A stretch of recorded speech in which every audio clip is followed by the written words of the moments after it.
2021년 기도제목 응답을 위한 전교인 특별 새벽기도회 5일간의 특별한 새벽, 월요일 새벽기도회를 시작하도록 하겠습니다.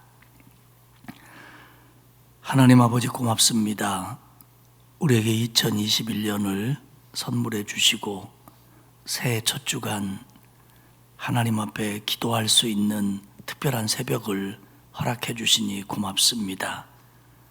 비록 예배당에 나와 함께 기도하지는 못한다고 할지라도 각자의 자리에서, 가정에서 하나님 앞에 온전히 예배하며 간절하게 기도함으로 말미암아 응답받는 특별한 새벽이 될 수 있도록 도와주옵소서. 우리에게 은혜와 응답을 허락하실 줄 믿고 예수님의 이름으로 기원하옵나이다. 아멘. 찬송가 91장 부르겠습니다. 91장입니다.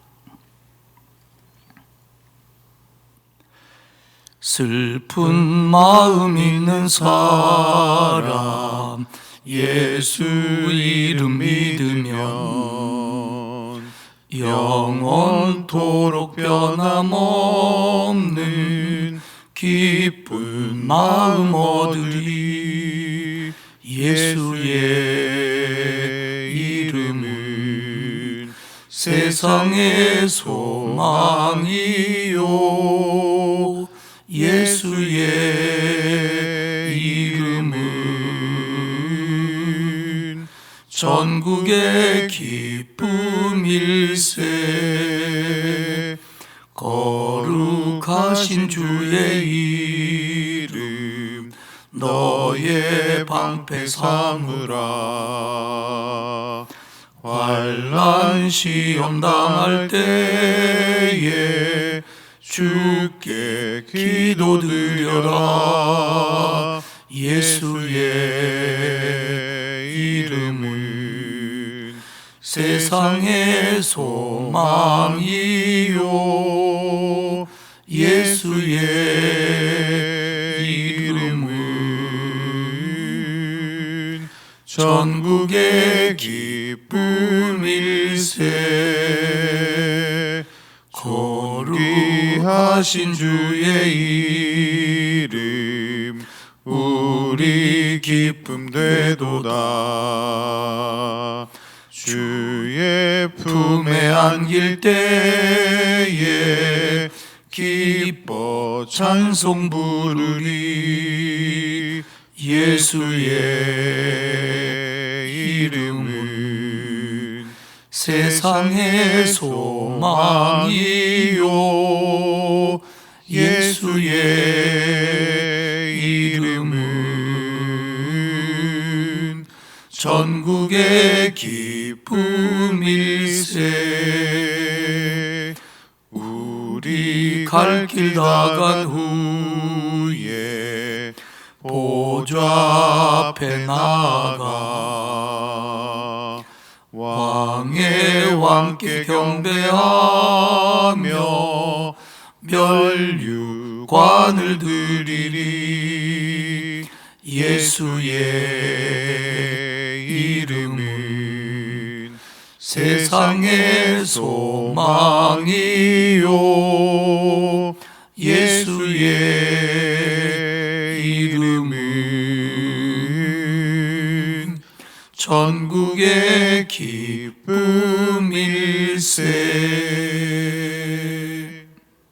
아멘. 하나님의 말씀은 잠언 7장입니다. 제가 가지고 있는 성경으로는 구약성경 917페이지고요. 잠언 7장 1절에서 5절 말씀까지 저하고 여러분이 한 절씩 교독하도록 하겠습니다. 잠언 7장 1절에서 5절까지의 말씀입니다. 내 아들아, 내 말을 지키며 내 계명을 간직하라. 내 계명을 지켜 살며 내 법을 내 눈동자처럼 지키라. 이것을 내 손가락에 매며 이것을 내 마음판에 새기라. 지혜에게 너는 내 누이라 하며 명철에게 너는 내 친족이라 하라. 같이 읽겠습니다. 그리하면 이것이 너를 지켜서 음녀에게서 말로 우리는 이방 여인에게 빠지지 않게 하리라. 아멘.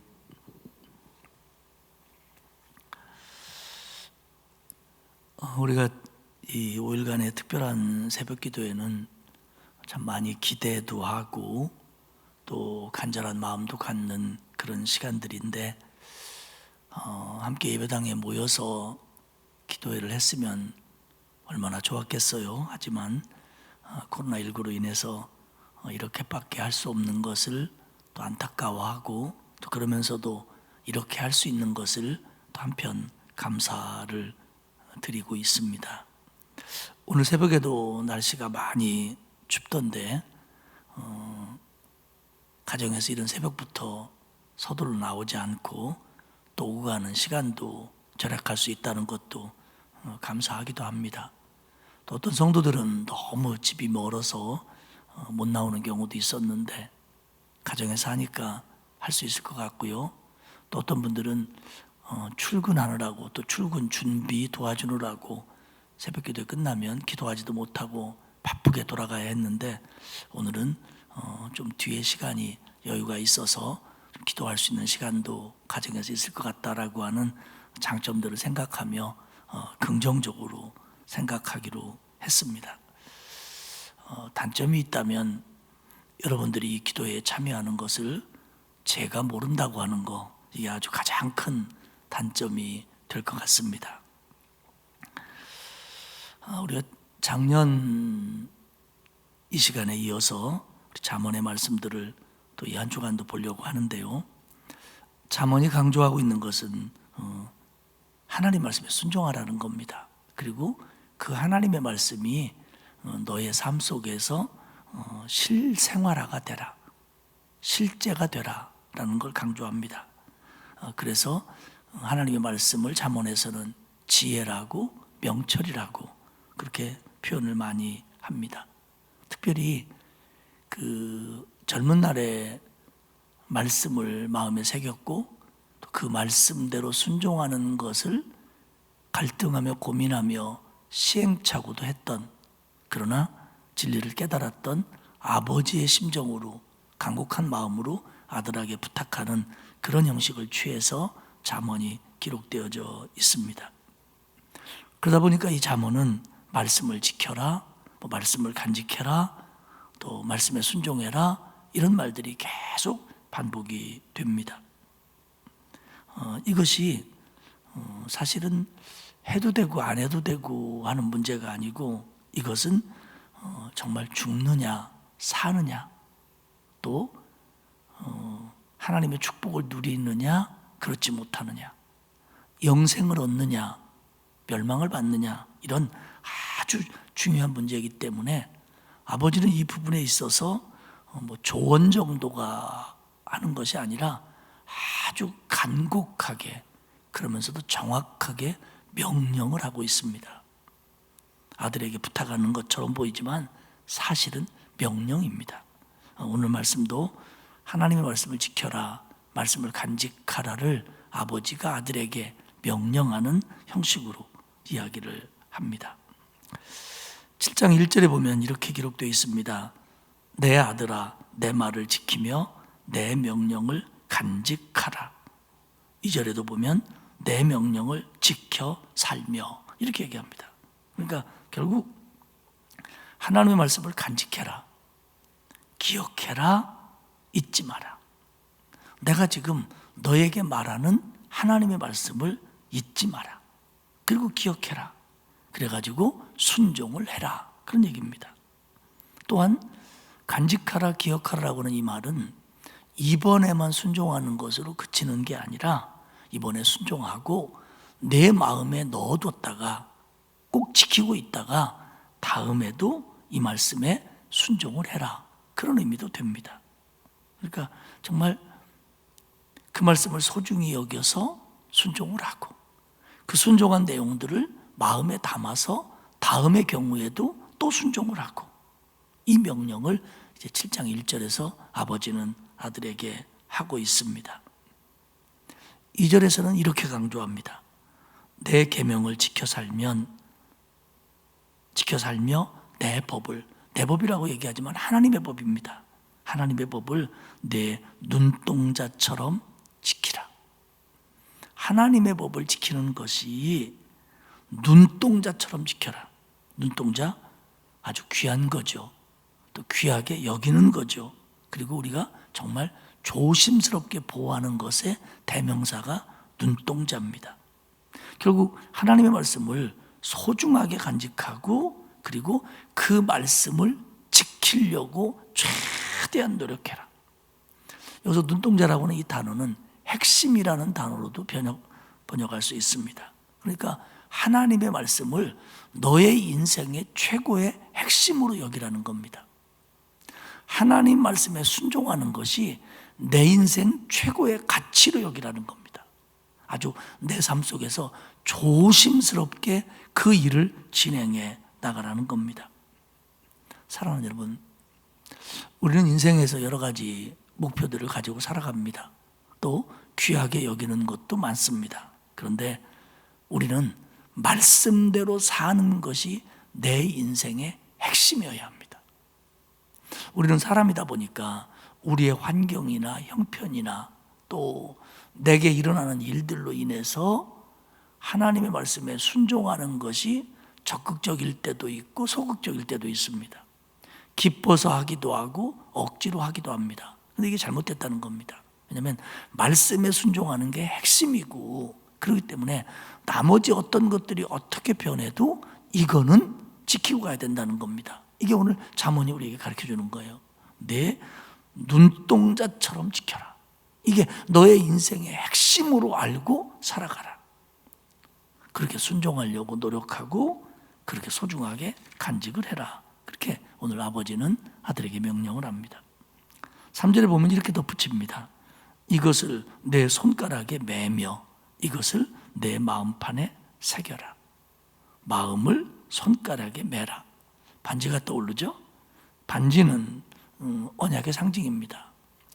우리는 이제 결혼 반지들을 안 끼는 사람이 많습니다만은 사실은 결혼 반지를 끼는 것은 임자 있다고 하는 표시입니다. 이 말씀을 손가락에 매라라고 하는 하나의 해석은 하나님과 나는 언약의 관계라는 걸 드러내며 살아라는 겁니다. 하나님과 나는 언약한 관계다. 나는 하나님 거다. 그것이 하나님 말씀을 지킴으로써 그걸 나타내라는 겁니다. 반지를 낌으로써 내가 결혼했습니다 라고 보여지는 것처럼 하나님 말씀을 지킴으로써 내가 하나님과 언약을 맺었다는 걸 보이며 살아라는 겁니다. 또 하나는 결혼 반지라고 하는 것은 착용했을 때 굉장히 아름답습니다. 돋보입니다. 그것처럼 순종하는 삶이 말씀과 더불어 사는 삶이 너를 그만큼 아름답게 만들고 귀하게 만든다는 겁니다. 단 반지를 꼈을 때입니다. 반지가 장롱 안에 들어있을 때는 나하고 나의 아름다움하고는 아무 상관이 없습니다. 그 반지가 내 손에 끼어 있을 때 그 반지로 인해서 내 삶이, 내 손이 아름답게 보여지고 아름답게 꾸며진다는 겁니다. 하나님의 말씀이 내 안에 있고 내 삶에 있을 때 내 삶이 아름다워집니다. 단지 그 말씀을 아는 것만 가지고 어디에 넣어 누웠을 때는 상관이 없는 얘기입니다. 그러면서 5절에 이렇게 얘기합니다. 이게 이제 아버지가 하고 싶었던 진짜 얘기 가운데 하나입니다. 그리하면 이것이 너를 지켜서 음녀에게서 말로 호리는 이방 여인에게 빠지지 않게 하리라. 네가 하나님의 말씀을 지키면 하나님의 말씀이 너를 지킬 것이다. 그 얘기입니다. 물론 여기서는 음녀, 말로 호리는 이방 여인이라고 하는 구체적인 예를 들면서 이 아들이 장차 살아가면서 성적인 유혹에 빠지지 않도록 해주는 기능이 말씀에 있다는 것을 문자적으로 보여줍니다. 하지만 이 본문이 정말 얘기하는 건 뭐냐면 그 사항을 포함한 모든 죄의 유혹과 그리고 그 아들이 범할 수 있는 모든 죄들 속에서 하나님의 말씀이 너를 지켜줄 거라는 겁니다. 내가 하나님의 말씀을 지키는 것 같지만 결국 하나님의 말씀이 너를 지킨다는 겁니다. 여기서 음녀, 말로 호리는 이방 여인은 결국 문자적으로 그것으로 볼 수도 있지만 성서학자들은 포함하여 더 나아가 죄라든지 죄의 유혹이라든지 불순종이라든지 이 모든 것들을 포함하는 은유라고 생각을 합니다. 그러면서 6절에서 23절까지는 그 유혹하는 상황을 아주 리얼하게 표현을 해요. 그리고 마지막 부분인 24절 이후는 그 아들이 유혹을 당했을 때의 결과에 대해서 이야기를 합니다. 7절에 보면 그 유혹에 넘어가는 자를 어리석은 자, 지혜 없는 자라고 부릅니다. 그러니까 하나님의 말씀을 안다고 했지만 순종하지 못함으로 어리석어지는 자, 하나님 말씀을 몰라서 지혜가 없는 자, 그런 의미죠. 여기 보면 이 사람이 왜 어리석은 사람이냐면 그 사람이 이 아들이죠. 그러니까 아들에게 얘기하면서 네가 만약 어기면 그렇게 될 거다라고 하는 그 인물을 얘기하면서 뭐라고 얘기하냐면 그는 잊지 않아야 될 장소에 있었다는 겁니다. 8절에 보면 그는 음녀의 골목 모퉁이로 가까이 갔다는 겁니다. 이게 가면 안 되는 곳입니다. 가까이 갈 필요가 없는 곳이에요. 그런데 이 사람은 지금 하나님의 말씀에 불순종하다 보니까 안 가도 되는 자리, 가서는 안 될 자리, 유혹의 자리, 죄의 자리로 갔다는 겁니다. 그 자리에 안 갔더라면 이렇게 유혹당하지 않았을 거예요. 시편 1편 1절은 이렇게 얘기합니다. 복 있는 사람은 악인의 꾀를 따르지 아니하며 죄인의 길에 서지 아니하며, 죄인의 길에 서면 안 된다는 거예요. 그런 자리 가면 안 된다는 거예요. 그런 자리 피하라는 게 하나님의 말씀인데 이 말씀에 순종하지 못하고 그 음녀가 사는 골목길로 가고 있었다는 겁니다. 가지 말아야 될 장소, 피해야 될 장소에 있으면 안 됩니다. 또 시간도 문제가 있어요. 9절에 보면 저물 때, 황혼 때, 깊은 밤, 흑암 중에라. 이게 뭐냐면 다른 사람의 눈에 잘 안 띄는 시간입니다. 마치 하나님이 안 보시는 것 같은 때, 하나님이 못 볼 것 같은 어둠, 착각이죠. 그러니까 이 말씀으로 무장하지 못하다 보니까 가서는 안 될 곳을 가고 마치 하나님이 이런 것 정도는 못 보겠지라고 하는 착각에 빠져든다는 겁니다. 그러니까 그가 지혜 없는 자고 어리석은 자예요. 다 보고 계시는데. 게다가 이 여인의 말이 굉장히 부드럽고 그럴듯합니다. 심지어는 신앙적인 얘기까지 하면서 이 일에 대해서 합리화시킵니다. 5절에 보면 이 여자를 말로 호리는 여자라고 얘기합니다. 말을 얼마나 잘하는지 14절에 보면 이렇게 얘기해요. 내가 화목제를 드려 서원한 것을 오늘 갚았노라. 이 얘기는 뭐냐면 쭉 읽어보면 여자가 내가 오늘 너를 만난 게 하나님 앞에 화목제를 드려가지고 서원한 걸 갚았기 때문에 하나님이 내게 준 축복이다, 이렇게 말하고 있다는 겁니다. 다시 말하면 이게 말도 안 되는 얘기인데 자기 나름대로 합리화를 하고 그리고 거기다가 하나님이 허락하신 거다라고까지 지금 말을 붙여대고 있다는 겁니다. 결국 죄의 유혹이라고 하는 것은 우리가 하나님의 말에 불순종할 때는 언제나 사탄이 우리 마음속에서 합리화시켜준다는 거예요. 신앙적인 면죄부를 자꾸 주려고 하는 거예요. 네가 어려우니까 그렇지, 뭐 그렇게 않는 사람이 어디 있어, 이 정도쯤이야, 이러면서 계속 내 마음속에서 영적인 합리화를 시켜준다는 거예요. 내 수준에 맞을 만큼. 요 말로 흐리는 이 여자는 지금 이 남자에게 요 정도 얘기하면 이 남자가 넘어가는 남자예요. 그러니까 요 정도 얘기를 합니다. 우리의 영적인 성숙이 깊어가면 깊어갈수록 고민하는 분량이 커지면 커질수록 거기에 적당한 걸로 이놈은 아니지. 하여간 그런다는 거예요. 오늘 본문으로 볼 때. 그러니까 가지 않아야 될 곳에 갔었고, 그리고 이것이 합리화시키며 신앙적으로까지 합리화시키면서 죄의 늪으로 크고 작든 빠져들게 만든다는 겁니다. 이 두 부분은 우리가 상당히 좀 마음에 새길 필요가 있습니다. 신앙인으로서 가지 않아야 될 자리, 쓰지 말아야 될 자리, 그게 꼭 뭐 장소만을 얘기하는 게 아니라 마음자리도 마찬가지입니다. 그리고 우리 속에 끊임없이 일어나는 어떤 그 사탄의 속삭임, 합리화, 신앙적인 합리화, 이런 것들에 대해서도 우리는 좀 선명할 필요가 있습니다. 그러면서 그 결과가 어떻게 됐느냐? 7장 23절에 보면 필경은 화살이 그 간을 뚫게 되리라. 새가 빨리 그물로 들어가되 그의 생명을 잃어버릴 줄을 알지 못함과 같으니라. 그게 죽는 길인데 결국 화살이 간을 뚫게 될 정도로 죽는 일인데 알지 못하고 그런다는 겁니다. 26절과 27절은 더 구체적입니다.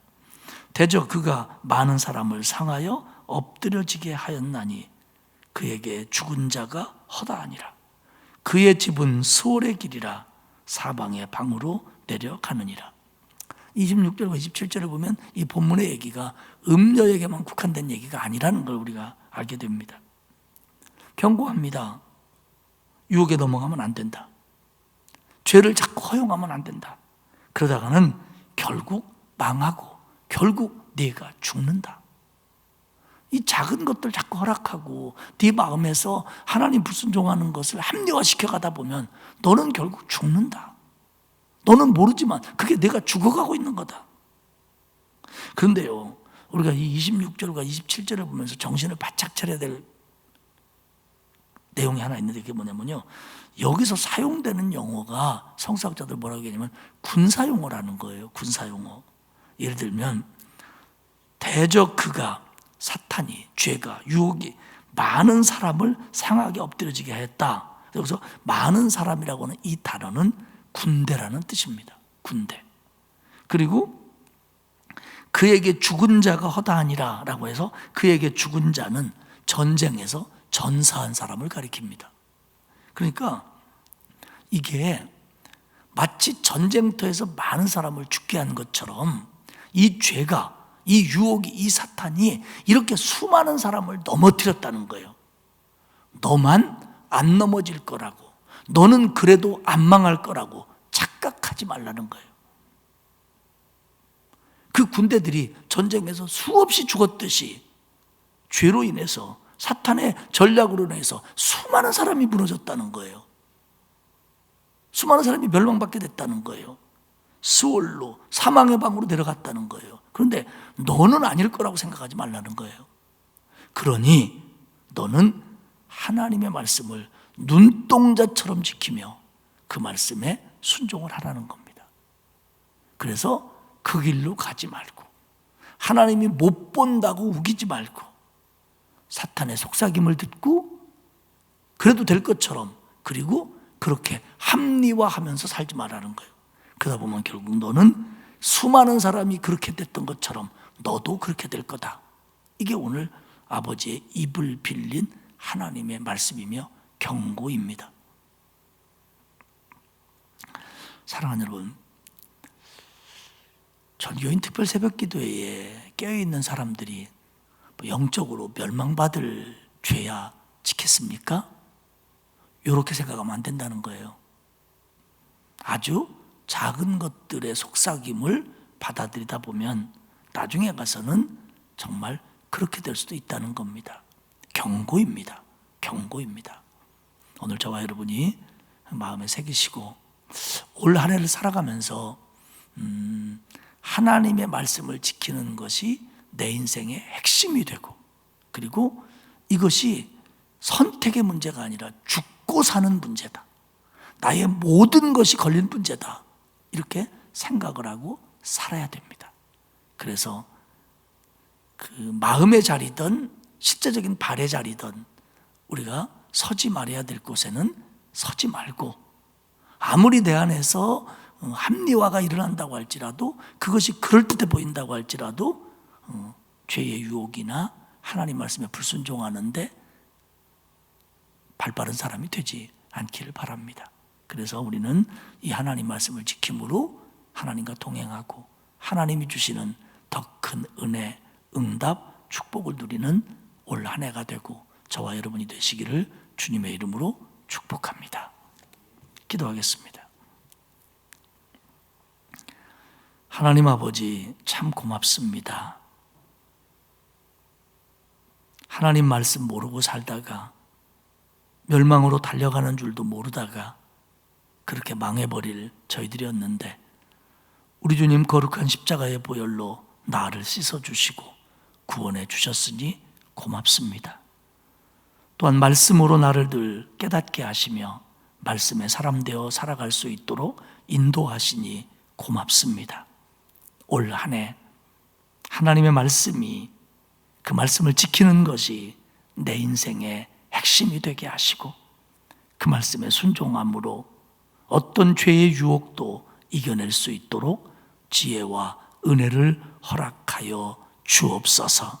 하나님, 우리 모두가 작은 죄를 허용하지 말게 하시고 작은 불순종에 합리화하지 않도록 우리를 깨어있게 하옵소서. 내가 말씀을 지킴으로 그 말씀이 나를 지킨다는 것을 깨달아 순종하는 우리 모두 되게 해 주옵소서. 이제는 우리 주님 예수 그리스도의 은혜와 하나님 아버지의 사랑하심과 성령님의 감화감동, 위로교통하시는 역사가 더욱더 하나님의 말씀에 순종하며 살 것을 다짐하는 온 성도들 머리머리 위에 이제로부터 영원토록 함께 하옵시기를 간절히 축원하옵나이다. 아멘. 오늘의 우리 공동기도 제목은 코로나19를 물리쳐 주시옵소서입니다. 우리를 긍휼히 여기사 코로나19를 종식시켜 주옵소서. 또 방역 관계자들과 우리 모든 국민들에게 지혜를 주셔서 잘 이겨내게 하옵소서. 수고하는 의료진들에게 새 힘을 주시고 또 백신이, 치료약이 효과를 발휘하고 재기능을 하게 하옵소서. 코로나19 속에서도 우리의 믿음이 흔들리지 않고 감사를 잃지 않도록 도와주옵소서. 먼저 우리 합심해서 코로나19에 관계된 우리 기도를 드리고 또 각자 기도 제목을 가지고 하나님 앞으로 나아가는 시간 갖도록 하겠습니다. 다 같이 한 음성으로 기도합니다.